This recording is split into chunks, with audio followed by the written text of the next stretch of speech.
অনেক দিন পর চলে আসলাম গ্রামের বাড়িতে। 13 দিনের ছুটি পেলাম।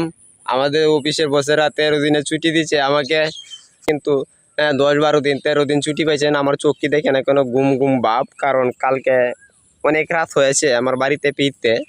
হ্যাঁ, গ্রামের বাড়িতে ফিরতে এই যে দেখেন গ্রামের দৃশ্যটা আপনাদেরকে দেখানোর চেষ্টা করি। হ্যাঁ, গ্রামের আবহাওয়া কিন্তু শরীরে লাগলেই কিন্তু শরীরের অন্যরকম একটা অনুভূতি অনুভব করে। এই যে দেখেন আপনাদের মাঝে আমি তুলে ধরার চেষ্টা করতেছি আমাদের গ্রামের দৃশ্য। হ্যাঁ, সকলেই দেখবেন। আর আপনারা ঈদের মধ্যে ছুটিতে বেড়াইতে আইছেন গ্রামেতে, হ্যাঁ গ্রামের বাড়িতে আপনারা যারা ঈদের ছুটি পেয়ে অনেক দিন পর গ্রামের বাড়ি আসছেন, আপনারা অনেকেই আছেন এই গ্রামের বাড়িতে বেড়াইতে আইছেন, ঠিক আছে, কিন্তু আপনারা ঈদের আনন্দ করার জন্য আইছেন। এখানে অনেকে আছেন কিন্তু ঈদের সময় বাড়িতে এসে ঝগড়াঝাটি করেন জমি জিরাত নিয়ে। এই অনেকেই দেখা যাচ্ছে পারিবারিক সমস্যার কারণে ঝগড়াঝাটি করেন। এগুলো করবেন না, কারণ দুনিয়াটা দুদিনের জন্য, সারা জীবনের জন্য না। আমরা কিন্তু দূর প্রবাসে থাকি আমরা, কারণ গ্রামের বাড়ি ছাড়া যদি এক জায়গায় যায় বসবাস করি, এখানে কিন্তু আমরা দূর প্রবাসী থাকি। এটাকে প্রবাসী বলা হয়, কারণ আমি ঢাকাতে থাকি। আমার গ্রামের বাড়ি আমি মিস করি, খুব ফিল করি। আজকে আমার দেখেন অনুভূতিটা কিন্তু অন্যরকম অনুভূতি। এটা বলে বোঝানো যাবে না।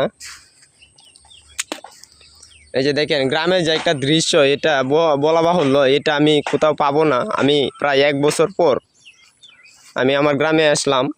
গ্রামের দৃশ্যটা দেখানোর চেষ্টা করলাম। এই যে দেখেন অনেক সুন্দর একটা দৃশ্য, যেখানে কিনা এই গাছগাছালি, চারদিকে সুন্দর গাছগাছালি, সবুজ ঘেরা মাঠ, মাটির রাস্তা। বিশেষ করে এই যে গ্রামের রাস্তাগুলো যে অনেক সুন্দর, বুঝছেন, এই রাস্তাগুলোকে আমি খুব মিস করি, কারণ এই রাস্তাগুলো হচ্ছে গ্রামের ঐতিহ্য, বুঝছেন। এই যে দেখেন সবুজ শ্যামল ঘাসে ভরা অনেক সুন্দর দৃশ্য। এখানে আসলেই কিন্তু মনটা অনেক সুন্দর একটা অনুভব করে, যেটাকে প্রতিনিয়ত মিস করে থাকি আমরা, বুঝছেন। আর বিশেষ করে হচ্ছে আপনারা অনেকে আছেন মা বাবা নেই, বড় ভাই কিংবা বড় বোনের বাড়িতে বেড়াইতে যাইবেন।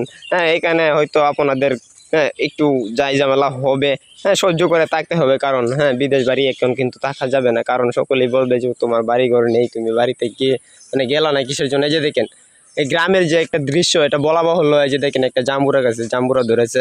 এইটা কিন্তু আমাদের ঢাকা এই দৃশ্যটা দেখতে পারবো না। কিংবা এই যে দেখেন একটা এই ফুল গাছ বলতে সেটাতে যে কারবেঙ্গা গাছ আর কি, যে আমাদের বাড়ির পাশে এইটা। আমি খুব ফিল করি এগুলা, বুঝছেন, বলার বাহিরে এগুলা আমি কি যে বলবো, বুঝছেন, এইগুলা আমি খুব ফিল করি, মিস করি। এই যে দেখেন আমার কিন্তু চেহারাটা কিন্তু প্রচুর ঘুমের ক্রাইসিস, কারণ আমি অনেকটা জার্নি করে অনেক দূর থেকে এসেছি তো। এই জন্য আমার ঘুমের অনেকটা ক্রাইসিস পড়ে রয়েছে। তারপরে ওই যে আজকে আপনাদের মাঝে আমি তুলে ধরার চেষ্টা করলাম, কারণ আপনাদেরকে আমি এটা জানানোর জন্য যে অশেষ সৃষ্টিকর্তার রহমতে, অশেষ রহমতে যে আমি আজকে এই আমার গ্রামের বাড়িতে আমি পা রাখতে পারলাম, এটাই কিন্তু আমার অনেক কিছু চাওয়া, বুঝছেন। এই যে দেখেন একজন বড় ভাই আমার এই যে এই লাইফি করতেছে। এই যে দেখছেন অনেক সুন্দর একটা দৃশ্য কিন্তু আপনার মাঝে তুলে ধরার চেষ্টা করতেছি। আমরা যারা এই ঈদের ছুটিতে আইছি বাড়িতে, বিশেষ করে আমরা একটু ভালোভাবে ফিল করব গ্রামের দৃশ্যটা। ঘরে বসে থাকবো না, চারদিকে যাব। কারণ আমরা ঈদের ছুটিটা পেয়েছি 10-12 দিনের জন্যই, কিন্তু এটা কিন্তু আরেকবার 1 বছর পরে ঈদের মধ্যে কিন্তু দিতে পারে আমাদের বসেরা। আমাকে কিন্তু 13 দিন ছুটি দিছে, আপনারা জানেনই, বুঝছেন। আমি 13 দিন ছুটিতে আমি এসেছি বাড়িতে। এই গ্রামের দৃশ্যটাকে না দেখলেই হয় না। গ্রামের যে একটা আবহাওয়া থাকলে কিন্তু এই আবহাওয়াটা কিন্তু গ্রামের যে আবহাওয়াটা আছে, এই আবহাওয়াটা কিন্তু অনেক সুন্দর একটা আবহাওয়া আছে। এইটা কিন্তু দেখার মতন একটা আবহাওয়া। যে দেখেন জায়গাটা কিন্তু অনেক সুন্দর। আপনারা অনেক জায়গায় যাবেন যারা নেত্রকোনার আশেপাশে আছেন। নেত্রকোনা কিন্তু একটা বাণিজ্য মেলা চলে, আমি এই দিকে যাবো, বুঝছেন, আমি বিকালে যাব, দেখি আপনাদের মাঝে তুলে ধরার চেষ্টা করব। সকলেই যাবেন, একটা বাণিজ্য মেলা আছে। এটা মাসব্যাপী চলে, এই ঈদ আনন্দটা করবেন এইখানে যে। অনেক সময় জায়গা আছে অনেক জায়গায় যাইতে পারেন না টাকা পয়সার অভাবে। হ্যাঁ, ঈদের মধ্যে আপনাদের আমি কয়েকটা জায়গার নাম বলি, যেখানে যাইলে আপনাদের টাকা পয়সা খুব কম খরচ হবে। হ্যাঁ, এই নেত্রকোনা 40 একটা কিডনি পার্ক আছে, এখানেও কিন্তু 50 টাকা টিকিট লাগে। হ্যাঁ, এখানে অনেক কিছু দেখার মতন আছে, ছোটোদেরকে নিয়ে আসলে দেখতে পারবেন। এই যে ওই দেখা যাচ্ছে কিডনি পার্কটা আমাদের বাড়ির পাশেই।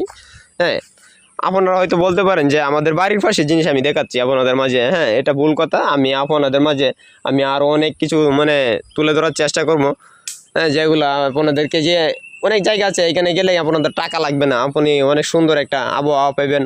হ্যাঁ, অনেক সুন্দর একটা দৃশ্য পাইবেন। হ্যাঁ, এই জায়গাটা হচ্ছে আপনাদের এই নেত্রকোনা বিআরডিসি পাম্প আছে, বুঝছেন? বিআরডিসি পাম্প আছে একটা। হ্যাঁ, ওইখানে গেলে হ্যাঁ আপনাদের কোনো টিকিটও লাগবে না, কোনো কিছু লাগবে না। ওইখানে কিন্তু অনেক সুন্দর একটা মনোরম পরিবেশ। হ্যাঁ, আরেকটা জায়গা আছে, যেমন এই রাজুর বাজার, যে এই নেত্রকোনা রাজুর বাজার, এই বাস সিটি যেটাকে বলে, হ্যাঁ শেখ হাসিনা বাস সিটি। এইখানে গেলে আপনাদের মানে একটা ঘোরার মতন একটা বিশাল বড় একটা হ্যাঁ এরিয়া পেয়ে যাবেন। হ্যাঁ, সেইখানে কিন্তু আপনার মানে সময়টাকে ফিল করতে পারেন। এছাড়াও অনেক জায়গা আছে, যেমন বিল পারে। হ্যাঁ, আমাদের এখানে একটা বিল আছে, এই বিলটাতে আপনার অনেকটা জায়গা আছে, এখানে আপনারা ফিল করতে পারবেন। হ্যাঁ, তাহলে আজকে এই পর্যন্তই। সকলেই ঈদ কাটাইবেন, ঈদ আনন্দময় হোক আপনাদের জীবনে। আমিও এসেছি হ্যাঁ এই বাড়িতে বেড়াইতে, কিংবা এই সময়টা কাটানোর জন্য, গ্রামের আবহাওয়াটাকে হ্যাঁ অনুভব করার জন্য।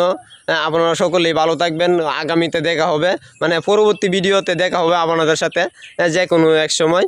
যদি ভালো লাগে সকলে ভিডিওটা হ্যাঁ এই শেয়ার করে দেওয়ার চেষ্টা করবেন।